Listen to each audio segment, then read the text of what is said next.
Hello,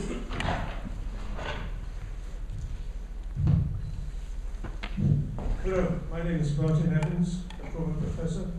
Have you thought about the role of flexible working hours being adopted by companies and institutions as a possible mitigator?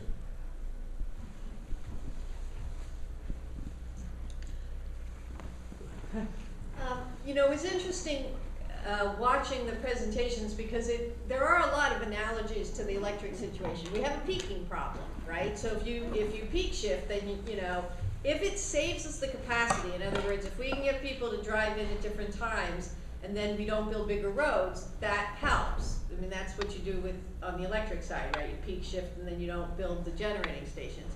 In terms of congestion, we don't have an off-peak anymore. I mean, our roads are above capacity. I mean, honestly, I mean, how many people have been caught in a traffic jam at like 1 o'clock in the weekday afternoon or 3 on a Saturday? And so you can only peak shift traffic into a lower traffic time of day if you're trying to save emissions. So I'm not sure for Boston it's necessarily going to be a great strategy, but it can be in some of these suburban places where there's this pressure to widen roads, that if you could figure out for some of these like industrial park kinds of locations, that kind of strategy, and then you didn't widen the road, that would make sense. There is an awful lot of adjustment already going on, and at least a couple of anecdotal things. In Pittsburgh, one of the major freeways that are between the airport and downtown Pittsburgh is Interstate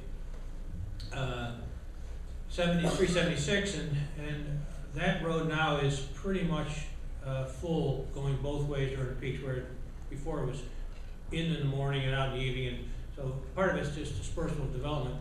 Next is the freight industry certainly has made a significant amount of adjustments in its business to try to stay away from the peaks, because trucking companies are out to make money, and if they're stuck in traffic, they're not making money at all. So a bunch of that has happened. I know it, again, zeroing in Pittsburgh a little bit. There's some natural activities going on. It happens to be downtown Pittsburgh, and an area called Oakland, the Oakland district in the city, which is university and health facilities, because of the different travel patterns are now much more spread out. So I think a number of things have already adjusted. It's still a good technique if folks are willing to, companies are willing to allow their folks to have flexible operations. And we all have seen, I'm sure, much more homework, work being done at home with the ability to use a computer at home as opposed to anywhere. I can tell you, I personally am doing probably 40% of my work I'm doing at home now, as opposed to always going into an office environment. So I think a bunch of it's happening naturally. Yes, please. My name is Rob Cannon, I'm a teacher. You both say better smart land use is a part of the solution, but land use by definition means zoning. We have 352 municipalities in Massachusetts. Each have their own zoning scheme. How do you hurt 352 cast the same way? I can tell you, in Pennsylvania, we had 2,600 municipalities, so I think I know what you mean. It was interesting. I'll tell you one anecdotal thing. There's something called the Pennsylvania State Association of Second-Class Townships. And that group is Pennsylvania. There are second-class townships, there's first-class townships, there's boroughs, there's third-class cities, second-class cities, and first-class cities. So go figure. But this group represents, I think, about 1,400 or 1,500 of those municipalities out of the 2,600 are these so-called second-class townships. Mostly don't have much in the way of zoning, or they do, it's not much. And I remember going to a meeting of that group. They had one annual meeting, and I was asked to speak, and I walked in, there was 4,000 people. I said, oh, I'm going to butt my pants, But it was an interesting group, because the president, there was a new president who just came on board and was railing against a study that had been done by Brookings that talked about the relationship of sprawl and what that means.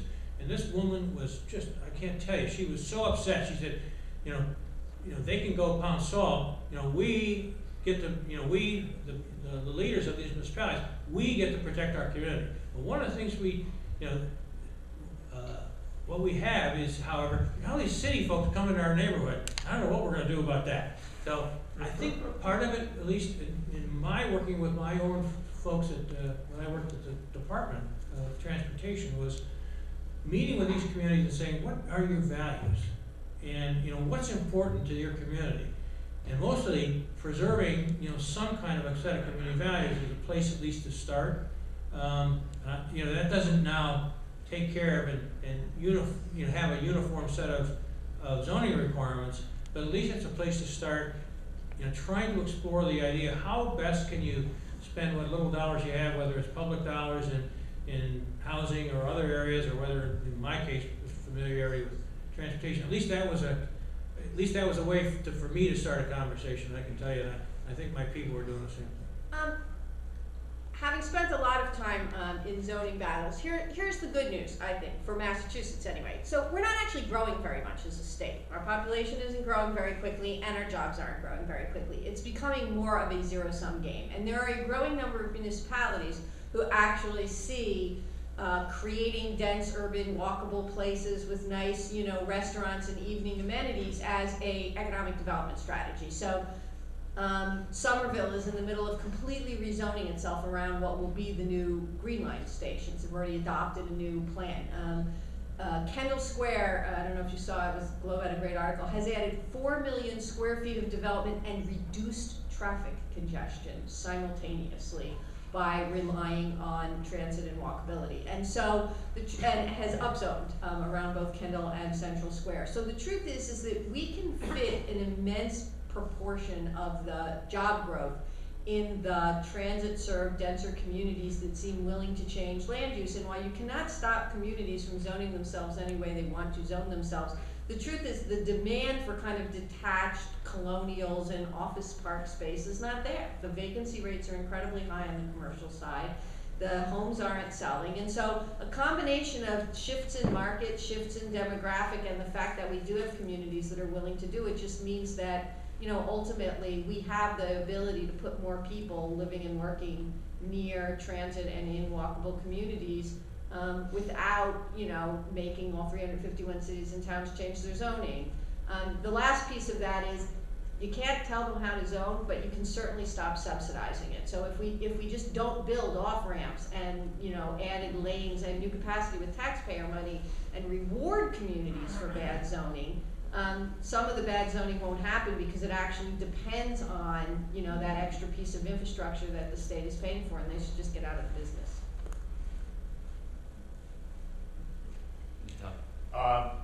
I'm interested in whether there's any data on, Stephanie, your notion that it's not mobility, it's access, it's accessibility. Another way to put it is being there. The goal is to be there, whatever you need or whatever. Do we have any data that has evolved over the past 5 or 6 or 10 years around the impact of things like Amazon and the ability to get virtually anything purchased online and delivered in a more efficient way than having me get in my car, drive to the store, and drive back with whatever the good is, then drive back to return it and drive home? Do we have any data that indicates where that trend is going? You know, there's not great data yet. I mean, there's clearly a lot of online purchasing going on, and it is clear, as Al mentioned, that the companies that deliver stuff are getting really smart about how to avoid traffic congestion and move stuff, right? So Amazon now has same day in Boston and in other cities, and they have great software. Basically, the logistics software side of things has improved a lot. So, and obviously online education means people aren't, you know, driving to classes. The best example is State Street Corporation, and it's kind of the 21st century version of the world and how radically different it is. So State Street's building a giant new building in South Boston. It's located at Transit on purpose. It won't have offices for most people.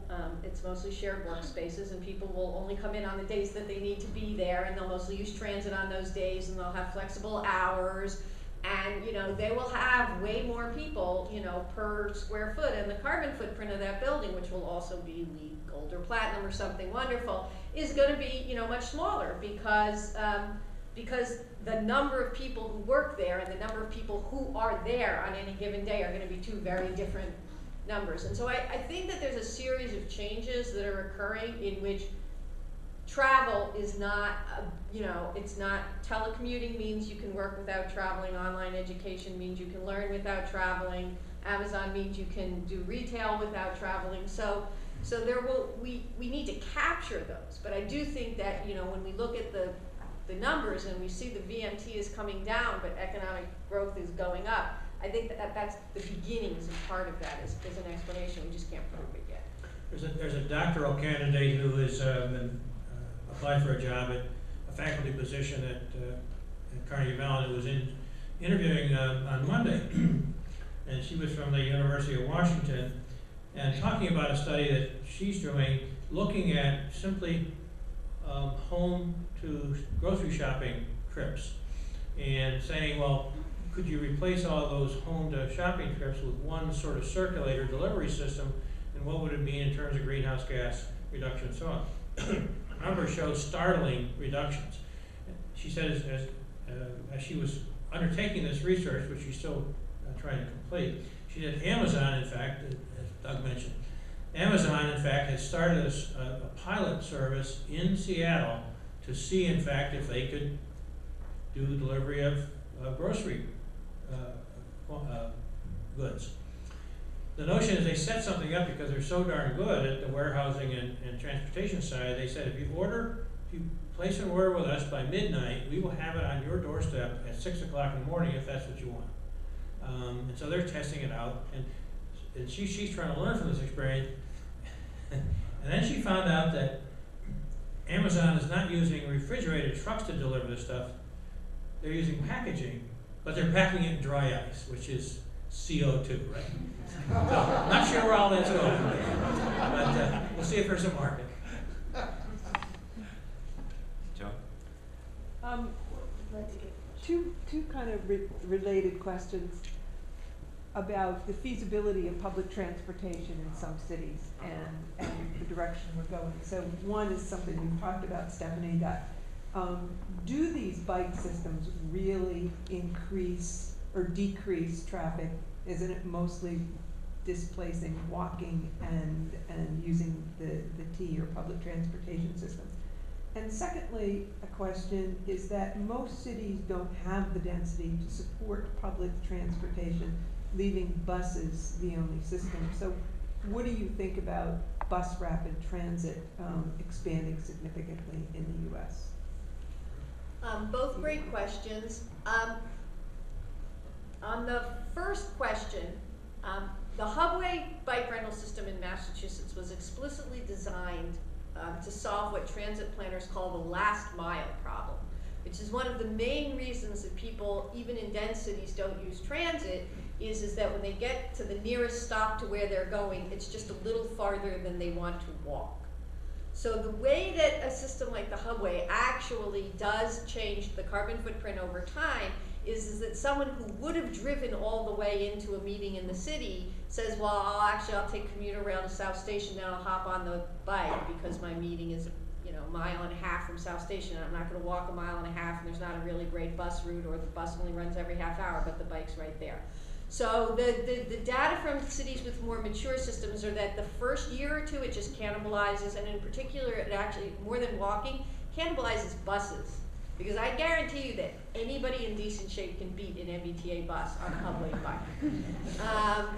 And that's what Washington DC, which really runs its buses kind of straight, north-south, they have straight streets, something that some people in this room may have never seen in Boston, but Washington was clear that people were literally hopping on the bikes and just paralleling the bus routes. But over time, it should increase transit ridership by solving the last mile problem. In terms of density, I think that there's a lot of work about how to run buses much smarter, and that bus transportation, whether it's bus rapid transit or even just local bus services, can capture a bigger and bigger part of the market. Broward County, Florida, a place that none of us think of as transit friendly, has actually done a stunning job of figuring out how to create a bus system that makes sense given where people work and where people live. And it basically, they're not trying to serve everybody all the time. said, we're gonna run a bus service that's gonna move commuters.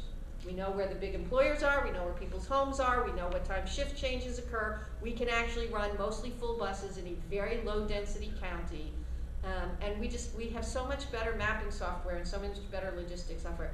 The example of bus rapid transit that I think that has really completely transformed everybody's thinking about bus rapid transit in the US is the Health Line in Cleveland, which was a $400 million replacement for what would have been a $3 or $4 billion rail line that was probably never going to get built anyway. It runs to an area that's not unlike our Longwood Medical area, that's why it's called the Health Lines. It moves a lot of people, it's 9 miles long, it has its own right-of-way. It's like a train line except for that it runs on rubber tires. It runs every 10 minutes, 7 days a week, 24 hours a day, costs the city of Cleveland $400 million, has attracted $9 billion in private commercial and residential investment, including in some of the worst neighborhoods that the city itself did not think would see any investment for at least a decade after it opened. So cities all over the US, including Boston, are sort of looking at that and saying, I'll take 2 of those.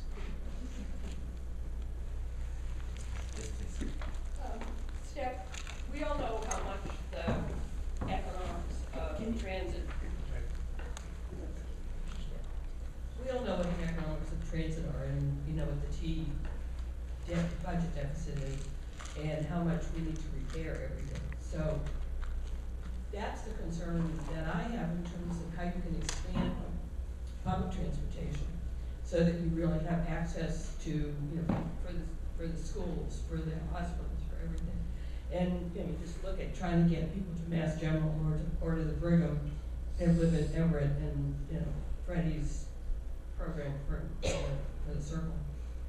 How do you get there unless you can build a sort of public support for the taxes you're going to need to really do that? 30 days ago, a gallon of gasoline in Massachusetts cost 30 cents less than it costs today. If that money had been taxes to the state of Massachusetts instead of payments to oil companies, the state would have collected $80 million in the last 30 days to be spent on transportation. The problem is not that there are not enough revenues out there. The problem is we don't capture them. Honestly, if Deval Patrick had gotten his 19-cent gas increase that he asked for 3 years ago, none of us would have noticed it in the price of a gallon of gasoline, given what gasoline now costs. So there's a political will issue. I'm not saying there's not, but I will tell you that all over the country, states are raising taxes. They're finding ways of paying for revenue.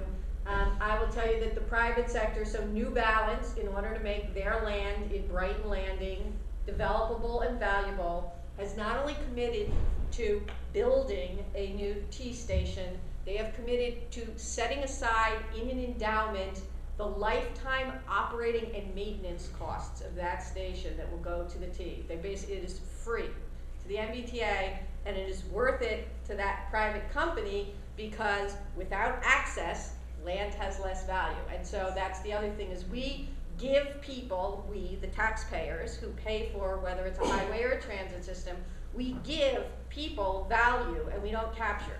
I will use Northeastern since we are sitting here. What does Northeastern directly contribute to the MBTA? For all the students and faculty and staff who use it every day? 0. We are exempt from the sales taxes that finance the T. We are exempted from the property taxes that finance the MBTA, and they do not subsidize the cost of an MBTA pass. So to say that Northeastern does not benefit from Ruggles Station and from the Green Line, E-Line is an absurd statement, and yet the university contributes nothing. As contrasted with Carnegie Mellon, who subsidizes transit passes, by the way. It'd be interesting to see what happens in Pennsylvania. Speaking of funding and so on, the governor of Pennsylvania has proposed that there be $1.8 billion in new transportation money legislated to help improve the highway system and transit. We'll see what happens. It's not really clear yet, although it'll be really great when the rhetoric really gets going. If you divide $65 million into $1.8 billion, you'll find out how much that means in a cents per gallon. If you do the math, you'll be in the 25 to 27 cents range. That's what the governor has proposed, although he's hidden it because he said, well, it's going to be an oil company franchise tax, which is a wholesale tax on a tax on the wholesale price of gasoline and so on. Wait till the discussion really gets going, and no kidding, it's a 25+% tax increase. And Pennsylvania currently collects 31 cents a gallon in gas tax, and this will now push it over, you know, in excess of 55, between 55 and 60 cents. It'll be interesting to see where it goes. With this, I want to thank our presenters. If you have any questions that we haven't gotten to yet, we have a few minutes that we can hold them probably afterwards.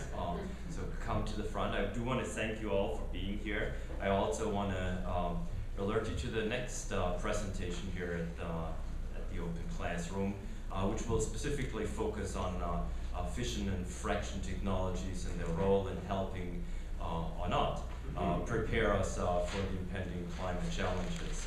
So with this, I wish you a great evening and see you next week.